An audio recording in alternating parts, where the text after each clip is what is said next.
La Tunisie prévoit de lever un total de 2 milliards d'euros sur les marchés internationaux en 2017, a rapporté l'agence Reuters citant une source officielle. Ce pays d'Afrique du Nord, dont l'économie est malmenée par des troubles politiques et des protestations sociales incessantes depuis la révolte populaire contre le régime du président Ben Ali en janvier 2011, avait déjà annoncé le 26 janvier qu'il allait entamer un roadshow le 5 février prochain pour l'émission d'un eurobond d'1 milliard d'euros. Cette première émission d'euro-obligations servira à couvrir le déficit budgétaire du pays. Le ministère des Finances tunisien avait annoncé en décembre dernier que son gouvernement aura besoin de 8,5 milliards de dinars, soit 3,71 milliards d'euros d'emprunts extérieurs en 2017 pour couvrir le déficit budgétaire, soit environ 1 milliard de dollars de plus que les prévisions fulgurantes sur le projet de loi de finances 2017. Le gouvernement tunisien prévoit une croissance économique de 2,5% en 2017 contre un taux de 1,5% en 2016.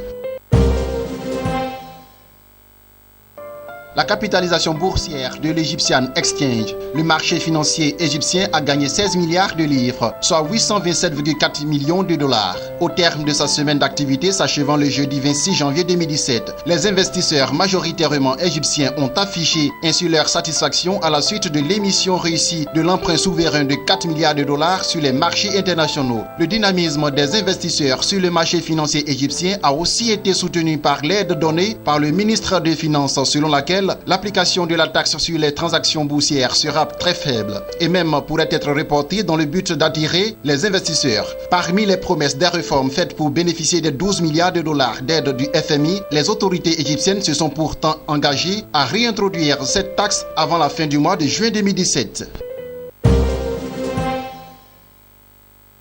La fondation Bill & Melinda Gates a annoncé qu'elle fournirait sur 4 ans une subvention de 21,4 millions de dollars à la Fondation mondiale pour la volaille pour le financement d'un projet d'amélioration de la production avicole en Afrique. C'est ce que révèle International Supermarket News. Ce programme bénéficiera principalement à la Tanzanie et au Nigeria en raison du taux relativement élevé de pénétration de la téléphonie mobile dans ces pays et de la coopération de leur gouvernement, selon le directeur général de la Fondation mondiale pour la volaille. Au terme de la mise en œuvre du programme, plus de 2,5 millions de familles en Tanzanie et au Nigeria devraient bénéficier d'une croissance et d'une formation approfondie. Cette formation portera notamment sur les bonnes pratiques qui permettront aux bénéficiaires d'élaborer des formules alimentaires convenant à une production avicole saine.